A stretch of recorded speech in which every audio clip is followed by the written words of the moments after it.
వైపు వెళ్ళే అవకాశాలు మనం ఒకసారి పరిశీలిస్తే అది 70-30గా చెప్పుకోవచ్చు. 70% ఆయన బీజేపీతో ఉండడానికే మొగ్గు చూపుతారు. ఎందుకంటే ఏపీకి కావాల్సిన చాలా అంశాలను ఇప్పుడు ఆయన సాధించుకోవాల్సిన అవసరం ఉంది. ఎందుకంటే ఫస్ట్ దఫా అంటే 2014లో రాష్ట్ర విభజన జరిగిన తర్వాత తొలి 5 సంవత్సరాలలో ఆంధ్రప్రదేశ్కు ఒక రాజధాని కావాలని చెప్పి ఆయన విశ్వ ప్రయత్నం చేశారు. దానికి అనుగుణంగా ప్రణాళికలు రచించారు. అవన్నీ ఒక కార్యరూపం దాలుస్తున్న సమయంలో 2019 ఎన్నికలు వచ్చాయి. అనూహ్యంగా ఆయన ఓటమి పాలయ్యారు. ఆ తర్వాత ఆంధ్రప్రదేశ్కు రాజధాని లేని రాష్ట్రంగా ఒక పేరు వచ్చిన పరిస్థితి, ఒక మచ్చ వచ్చిన పరిస్థితి. ఈ నేపథ్యంలో అక్కడ రాజధాని రూపకల్పన జరగాలి. అదే రకంగా గత 5 సంవత్సరాలలో ఆంధ్రప్రదేశ్ కోల్పోయిన దాన్ని మళ్ళీ ఆయన తిరిగి సంపాదించాలి. అది కాంగ్రెస్ పార్టీ సారథ్యంలోని ఇండి కూటమిలో ఉంటే సాధ్యమవుతుందా, లేకపోతే బీజేపీ సారథ్యంలోని ఎన్డీఏ కూటమిలో ఉంటే సాధ్యమవుతుందా? ఇలాంటి అంశాలను బేరీజు వేసుకోవడంలో అపర చాణక్యుడిగా పేరున్న చంద్రబాబు ఖచ్చితంగా సరైన నిర్ణయం తీసుకుంటారన్న ఆశాభావం వ్యక్తమవుతుంది. ఇవాళ రేపట్లో దీనికి సంబంధించి కీలకమైన డెవలప్మెంట్స్ జరగబోతున్నాయి. ఎందుకంటే కాంగ్రెస్ పార్టీ వ్యూహకర్త కేసీ వేణుగోపాల్ రంగంలోకి దిగారు.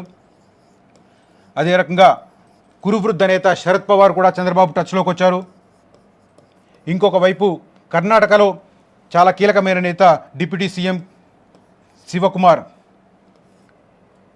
రంగంలోకి వచ్చారు. ఆయన కూడా చంద్రబాబుతో మాట్లాడుతున్నారు. ఇక్కడ ఒక సానుకూల పరిణామం ఏమిటంటే చంద్రబాబును కన్విన్స్ చేయడంలో తెలంగాణ ముఖ్యమంత్రి రేవంత్ రెడ్డి ఇన్వాల్వ్మెంట్ కూడా ఉండే అవకాశం ఉంది. డీకే శివకుమార్, రేవంత్ రెడ్డి అత్యంత సన్నిహితులు. డీకే శివకుమార్ కనుక ఒక రాజకీయ వ్యూహాన్ని రచిస్తే చంద్రబాబుకు ఎంతో కొంత సన్నిహితుడిగా పేరున్న రేవంత్ రెడ్డిని కూడా వినియోగించుకునే అవకాశం ఉంది. ఇవన్నీ మనకు రేపు ఎల్లుండి జరగబోయే డెవలప్మెంట్స్లో భాగంగా చెప్పుకోవచ్చు. కానీ ఇప్పటికిప్పుడు అందుతున్న సమాచారం ప్రకారం చంద్రబాబు నాయుడు మోదీ ఫోన్ చేసినప్పుడు ఆయనకు క్లియర్ కట్గా ఎన్డీఏతోనే కొనసాగుతున్నాను, అలయన్స్లో కొనసాగుతానని చెప్పి హామీ ఇచ్చినట్టుగా బీజేపీ వర్గాలు చెబుతున్నాయి. అదే సమయంలో నితీష్ కుమార్ కూడా ఇంకా ఎన్డీఏకు దూరం అవుతున్న ఇండికేషన్స్ ఇప్పటి వరకు ఏమీ ఇవ్వలేదు. ఈ నేపథ్యంలోనే ఎన్డీఏ ప్రభుత్వమే మూడోసారి అధికారంలోకి వచ్చే అవకాశాలు ఇప్పటికిప్పుడు కనిపిస్తున్నాయి. కానీ వచ్చే 2-3 రోజుల్లో జరిగే పరిణామాలు మాత్రం అత్యంత కీలకం కాబోతున్నాయి. ఒకసారి వరంగల్ వెళ్ళే ప్రయత్నం చేద్దాం. వరంగల్లో లేటెస్ట్ అప్డేట్స్ ఎలా ఉన్నాయి, కౌంటింగ్ అప్డేట్స్ ఎలా ఉన్నాయో తెలుసుకునే ప్రయత్నం చేద్దాం. దానికి సంబంధించి ప్రయత్నాలు మనకు కొనసాగుతూనే ఉంటాయి. ఇక ఓవరాల్గా చూస్తూ ఉంటే దేశవ్యాప్తంగా మనం ఇంతవరకు చెప్పుకున్నాం. ఇప్పుడు నంబర్ కొద్దిగా మారిన పరిస్థితి. ఎన్డీఏ కూటమి 294 స్థానాలలోనూ, అదే రకంగా ఇండి కూటమి 232 స్థానాలలోనూ ఆధిక్యంలో ఉంది. అదే రకంగా ఇతరులు 17 స్థానాలలో ఆధిక్యంలో ఉన్న పరిస్థితి. ఇవాళ నంబర్స్ ఎలా ఉన్నప్పటికీ కూడా రేపు ఎల్లుండి జరగబోయే పరిణామాలు అత్యంత కీలకం కాబోతున్నాయి. దేశంలో ఎవరి ప్రభుత్వం ఏర్పడుతుంది అన్నది చాలా ఆసక్తి రేకెత్తిస్తున్న అంశంగా కనిపిస్తుంది.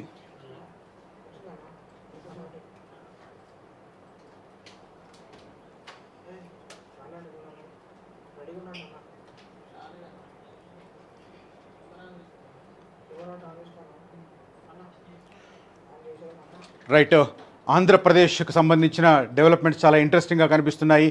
వైసీపీ నెంబర్ క్షణానికి మారిపోతుంది. వైసీపీ ఇప్పుడు కేవలం 12 సీట్లను మాత్రమే దక్కించుకునే అవకాశం కనిపిస్తుంది. 175 స్థానాలు. ఒక సందర్భంలో వైనాట్ 175 అన్న జగన్మోహన్ రెడ్డి ఇప్పుడు కేవలం 12 సీట్లకు మాత్రమే పరిమితం అవడం చాలా ఘోర పరాజయంగా చెప్పుకోవచ్చు. టీడీపీ కూటమి ఎక్కడ థంపింగ్ విక్టరీ కొట్టింది అని చెప్పుకోవచ్చు. ఇప్పుడు 163 సీట్లలో టీడీపీ కూటమి, జనసేన, టీడీపీ, బీజేపీ కూటమి ఆధిక్యంలో కొనసాగుతుంది. చాలా స్థానాల్లో ఫలితాలు కూడా వెలువడిన పరిస్థితి కనిపిస్తుంది. ఇంకొక ఇంట్రెస్టింగ్ అంశం జాతీయ స్థాయికి సంబంధించి చూడవచ్చు మనం. అయోధ్య అంశం గత 6 నెలలుగా పెద్ద స్థాయిలో చర్చనీయాంశమైంది. అయోధ్య అంశాన్ని మళ్ళీ పొలిటికల్గా వినియోగించుకోవడానికి బీజేపీ యథాశక్తి ప్రయత్నం చేసింది. కానీ ఇప్పుడు అక్కడ అయోధ్య టెంపుల్ ఎక్కడైతే ఉందో ఫైజాబాద్ కాన్స్టిట్యున్సీలో ఇప్పుడు బీజేపీ వెనుకంజలో ఉన్న పరిస్థితి, అక్కడ ఓడిపోతున్న పరిస్థితి మనకు కనిపిస్తుంది. ఇది ఒక ఇంట్రెస్టింగ్ డెవలప్మెంట్గా చెప్పుకోవచ్చు. రైట్, యూపీలో బీజేపీకి పెద్ద ఝలక్ తగిలిన పరిస్థితే కనిపిస్తుంది.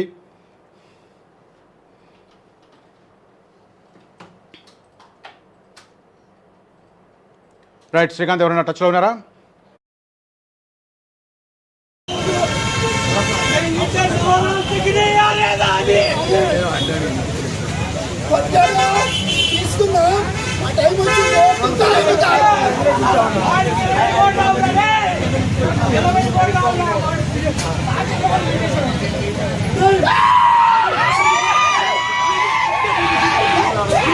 బ్యాండ్ ఉంటే మంచిగా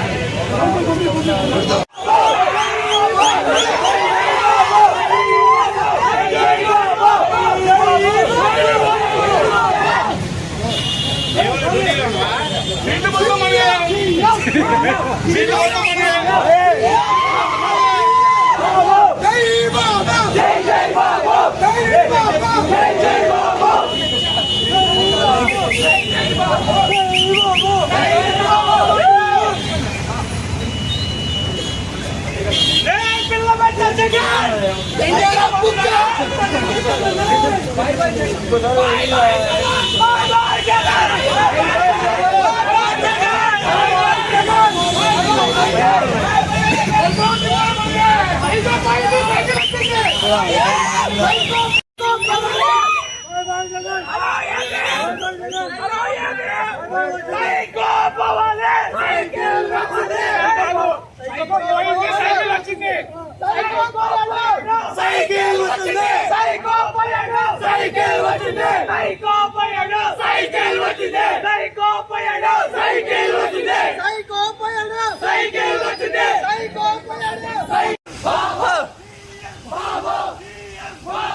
రైట్, మొత్తం మీద సార్వత్రిక ఎన్నికలకు సంబంధించి ఫలితాలకు సంబంధించి పూర్తి స్థాయి క్లారిటీ వస్తుంది.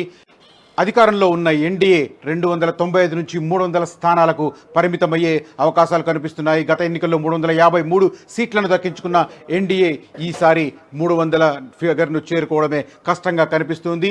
బీజేపీ సొంతంగా 303 సీట్లను గతంలో సాధించింది. కానీ ఈసారి 240 నుంచి 245 సీట్లకు పరిమితమయ్యే అవకాశాలు కనిపిస్తున్నాయి. ఇక తెలంగాణ ఫలితాల విషయానికి వస్తే తెలంగాణలో ఉన్న మొత్తం 17 లోక్సభ స్థానాలకు గాను కాంగ్రెస్ పార్టీ 8, బీజేపీ 8 దక్కించుకోగా హైదరాబాద్ సీటును ఎంఐఎం దక్కించుకుంటున్న పరిస్థితి కనిపిస్తుంది. ఆంధ్రప్రదేశ్లో జరిగిన అసెంబ్లీ ఎన్నికలలో టీడీపీ కూటమి థంపింగ్ విక్టరీ కొట్టింది, ఘన విజయాన్ని సాధించింది. ఏకంగా 160 సీట్లకు చేరువైన పరిస్థితి. 175 సీట్లు ఆంధ్రప్రదేశ్ శాసనసభలో ఉంటే అందులో 165 సీట్లకు దగ్గరవుతున్న పరిస్థితి కనిపిస్తుంది. వైసీపీ ఘోర పరాజయం దిశగా కొనసాగుతున్న పరిస్థితి కనిపిస్తుంది. అనూహ్యమైన ఓటమిగా చెప్పవచ్చు వైఎస్ జగన్మోహన్ రెడ్డికి. ఆంధ్రప్రదేశ్లో ఉన్న పార్లమెంటు సీట్లలో కూడా కేవలం 4 సీట్లకి మాత్రమే వైసీపీ పరిమితమవుతున్న సంకేతాలు కనిపిస్తుంది. 21 సీట్లను టీడీపీ కూటమి దక్కించుకుంటుంది. బీజేపీ కూడా అక్కడ 3 సీట్లలో గెలుపొందుతున్న పరిస్థితి కనిపిస్తుంది. ఇక ఒడిశా రాష్ట్రంలో కూడా అసెంబ్లీ ఎన్నికలు జరిగాయి. అక్కడ టగ్ ఆఫ్ వార్ నడుస్తుంది. మొత్తం మీద చిరకాలంగా దాదాపు 2 దశాబ్దాలకు పైగా అక్కడ అధికారంలో ఉన్న బీజేడీ నవీన్ పట్నాయక్ను మట్టి గరిపించింది బీజేపీ అక్కడ. అయితే కావాల్సిన మ్యాజిక్ మార్క్కు ఇంకా 1-2 తక్కువయ్యే పరిస్థితి కనిపిస్తుంది. ఒరిస్సా అసెంబ్లీలో 147 సీట్లుంటే మ్యాజిక్ మార్క్ 74 కాగా 74-75 స్థానాలలో బీజేపీ ఆధిక్యత కొనసాగుతున్న పరిస్థితి.